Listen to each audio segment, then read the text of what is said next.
The wailing echoed through the village, piercing the cool evening air. Mothers clasped their children close, and elders shook their heads, murmuring prayers for the boy who now lay bleeding at the edge of the forest. There was once a hard-working woman named Mama Amora, who lived in a quiet village by the great baobab tree.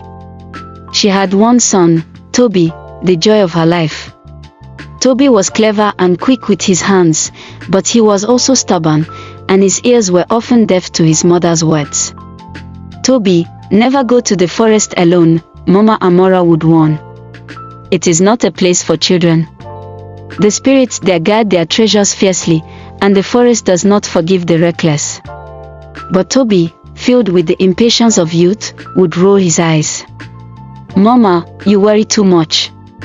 I can take care of myself, he'd say, his voice carrying the confidence of someone who believed nothing bad could ever happen to him. One day, the village buzzed with excitement.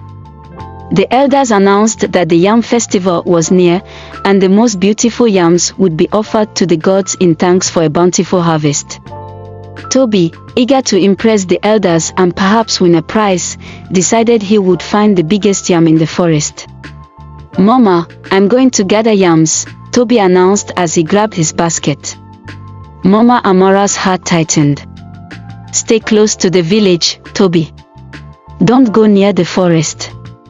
But Tobi barely heard her. He dashed out, his mind set on the praise and admiration he would earn. He wandered farther and farther, his bare feet crunching through dried leaves. The forest loomed before him, dark and mysterious, but Tobi was undeterred. He stepped into its shadowy embrace, his eyes scanning for the treasure he sought. Deeper and deeper he went, until he spotted it, a yam unlike any he had ever seen. It was massive, its skin glowing faintly in the dim light. His heart raced as he dug it out, his hands working quickly.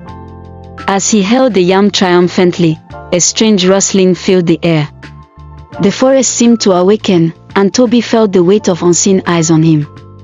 He turned to leave but realized he could no longer see the path. The trees had shifted, their twisted branches forming a maze. Panic gripped him as he stumbled through the underbrush, clutching the yam. Thorns tore at his legs, and his cries for help went unanswered. The yam, once his prize, now felt like a curse in his hands. Hours passed before the villagers found him, guided by Mama Amora's desperate pleas for help. Tobi was barely conscious, his legs scratched and bleeding. The yam lay forgotten beside him. That night, as Mama Amora tended to his wounds, she said softly, Tobi, my warnings are not chains to hold you back. They are shields to protect you. Tobi, his voice trembling, whispered, I understand now, Mama. I'll listen. From that day, Tobi's ears were no longer deaf to his mother's words. He walked the path she had always shown him, the one free of thorns. And the forest. It remained a silent witness to the lessons learned by those who dared to tread its forbidden paths. Tobi's ordeal became a story the villagers told often, especially to children who showed signs of stubbornness. The elders would gather the little ones under the great baobab tree and recount his misadventure with great drama. And that is why we must respect the wisdom of our elders, they'd conclude, wagging their fingers. The children, wide-eyed and clinging to their mothers, would promise never to disobey. For Tobi, the scars on his legs were a constant reminder of his lesson. They healed over time, but the memory of the forest cold, thorny embrace stayed fresh in his mind. Mama Amora, however, never scolded him again. She didn't have to. Instead, she showed him how to channel his energy and curiosity. She took him to the village farm and taught him how to till the soil, plant seeds, and nurture them into a bountiful harvest. Tobi, she said one morning as they walked side by side, the forest is not the enemy. It only punishes those who disrespect it. If you are patient and careful, you'll see that even the fiercest things can be tamed. Years passed, and Tobi grew into a strong and wise young man. He became known not for his recklessness but for his skill in farming and his respect for nature. Villagers often sought his advice, and he spoke with the humility of one who had once learned his lesson the hard way. One day, during the planting season, a group of young boys approached Tobi. They were chattering excitedly about venturing into the forest to find the legendary yams. "We hear they grow bigger and sweeter than any in the village," one of them said, his face alight with excitement. Tobi knelt to their level, his eyes serious but kind. "The forest is not a place for games," he told them. "It holds great treasures, but only those who respect its rules can claim them." The boys looked at one another, their excitement dimmed by his warning. Tobi smiled and added, "If you want yams, come to the farm. I'll show you how to grow the biggest ones yourself. The reward is greater when you earn it with your hands."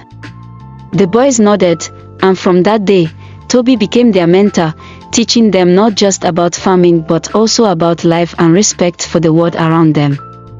Mama Amora watched all this with quiet pride. Her son, once headstrong and reckless, was now a beacon of wisdom and strength in the village. As the years turned into decades, Tobi's story faded from frequent retellings, replaced by new tales. But the lesson endured, etched into the hearts of the villagers. And whenever someone walked too close to the forest, they would pause and think of Tobi, the boy who learned the hard way that a mother's wisdom is the greatest treasure of all. Tobi eventually married and had children of his own. As he raised his family, he made sure to pass on the lessons his mother had taught him. His wife, Ada, often watched him with admiration as he knelt beside their children, speaking in the same calm but firm tone Mama Amora had once used with him. One evening, as the sun dipped low and painted the sky with fiery hues, Tobi gathered his family around a small fire outside their home. It was a tradition he had started, one that mirrored the storytelling sessions under the great baobab tree. Boba, his eldest son, Kolechi, asked, "Is the forest still dangerous?" Tobi looked into his son's curious eyes. "The forest is not evil, my son," he began. "It is like a mirror, it reflects what you bring to it. If you bring respect and patience, it will provide for you. But if you bring greed and recklessness, it will show you its thorns." Kolechi frowned, deep in thought. "Did it show you its thorns, Boba?" Tobi chuckled softly, the kind of laugh that carried both humor and regret. "Oh, it did. And it left me with scars to remind me never to forget its lessons." The children leaned closer, their eyes wide as Tobi recounted his tale once more. This time, he told it not with the shame of a mistake but with the pride of a lesson learned and passed on. Years later, when Mama Amora passed on, the entire village mourned her. She had been a pillar of wisdom and love, her voice a constant in their lives. At her burial, Tobi stood before the crowd, his voice steady but filled with emotion. "My mother's life was like the yam she so lovingly nurtured, a symbol of strength, patience, and nourishment," he said. "She taught me that the paths we walk are not ours alone. They are built by those who came before us and maintained for those who come after. I am who I am because of her wisdom." As Tobi's voice echoed in the quiet evening, the villagers nodded, many wiping away tears. Mama Amora's legacy lived on not just in her son but in the countless lives she had touched with her words and deeds. In time, Tobi became an elder himself, his hair turning silver and his steps slower but sure. The children of the village now ran to him with their questions, and he sat under the great baobab tree, sharing stories that carried the weight of generations. And though the forest still stood, mysterious and vast, it no longer loomed with fear. Instead, it served as a reminder of balance, respect, and the enduring power of a mother's wisdom. As Tobi aged, he found himself reflecting often on his life, especially in the quiet hours of the night. His children were grown now, with families of their own, and his village was thriving. Yet, his thoughts frequently drifted back to Mama Amora, her patient voice and steady hand guiding him even in her absence. One day, as Tobi rested beneath the great baobab tree, a group of villagers approached him. They carried worried expressions and spoke in hushed tones. "Tobi," one of the younger men began, "we've seen strange signs in the forest, broken branches, claw marks on the trees, and missing goats. The hunters are afraid something dangerous has come to live there." Tobi, though frail, sat up straighter. He had not set foot in the forest since his youth, but he knew its moods better than most. He nodded thoughtfully. "The forest speaks to us in its own way," he said. "If we do not listen, it will shout louder." The villagers murmured among themselves, unsure of what to do. Finally, one of the women asked, "What should we do, Elder Tobi? Should we abandon the nearby farms?" Tobi shook his head. "No. The forest doesn't demand fear, it demands respect. Gather a few strong men and women who know its path well. We will go together at first light to understand what is happening." At dawn, Tobi led the group to the forest edge. Though his body was old, his mind was sharp, and his steps were sure. As they ventured in, the familiar scents of earth and leaves surrounded him, stirring memories. They walked carefully, observing the broken branches and strange claw marks. The deeper they went, the more uneasy the group became. Then, they heard it, a low growl that seemed to reverberate through the trees. "Stay calm," Tobi said, raising his hand. He moved forward slowly, his eyes scanning the dense foliage. They soon discovered the source of the disturbance, a wounded leopard, its paw caught in a hunter's forgotten trap. The animal's golden eyes were wide with pain and fear, its growls a warning to stay away. The villagers froze, some whispering about leaving the animal to its fate. But Tobi stepped forward, his voice calm. "No creature deserves to suffer, even one as fierce as this.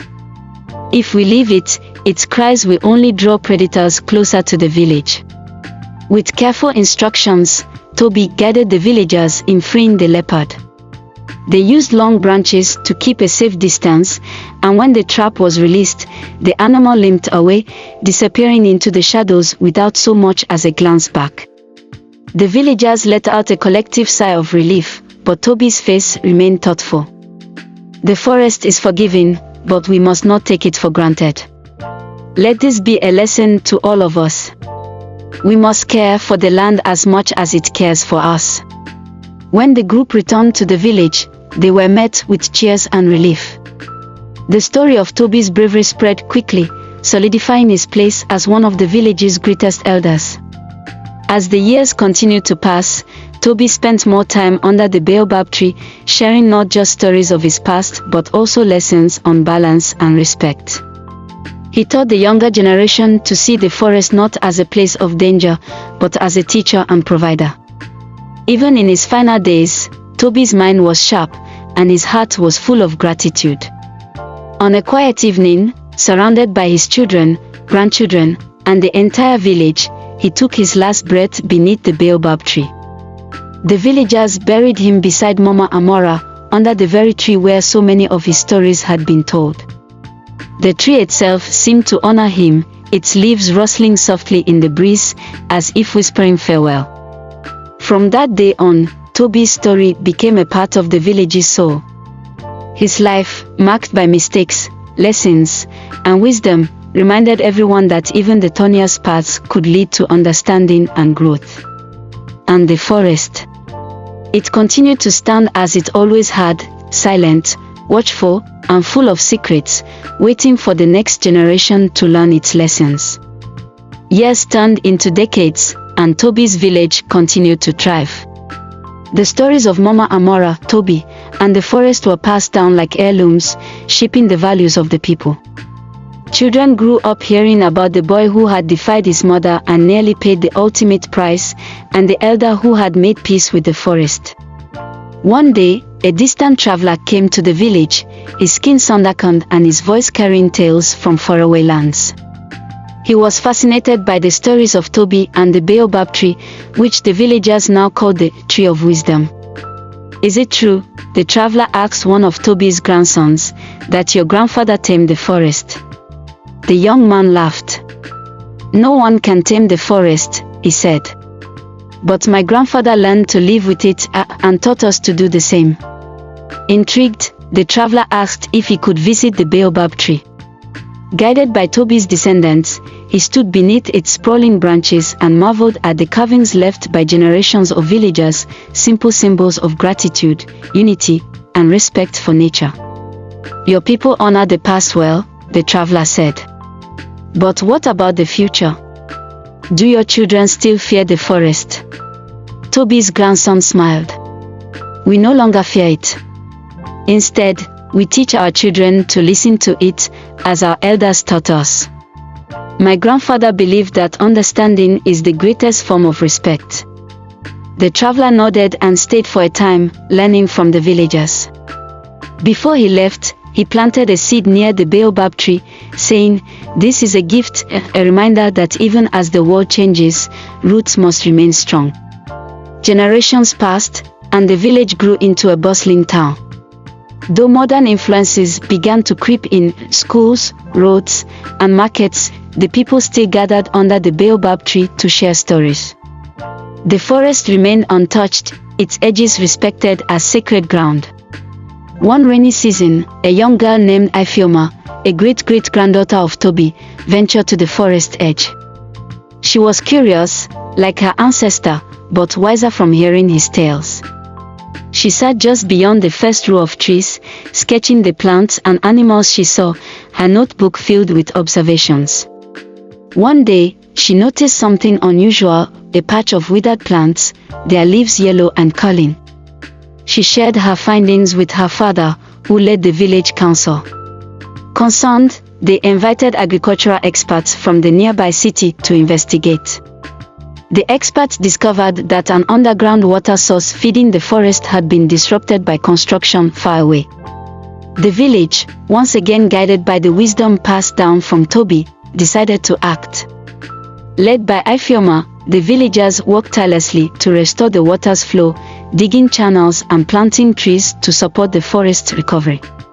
It was a collective effort that reminded everyone of their bond with the land. When the forest healed, it seemed to thank the villagers.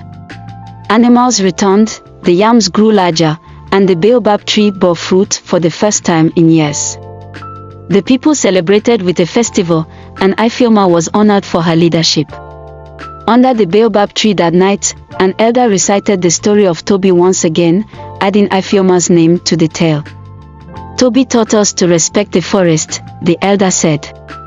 And Ifeoma has shown us that respect must also mean action. The villagers cheered, their voices rising to the heavens. Above them, the stars sparkled, and the great baobab stood tall, its roots deep and its branches wide, a timeless witness to the stories and lessons that would continue for generations. And so, the legacy of Tobi and his mother lived on, growing with each new chapter the village wrote. The forest and the people remain intertwined, their fates bound by respect, understanding, and the enduring wisdom of the past.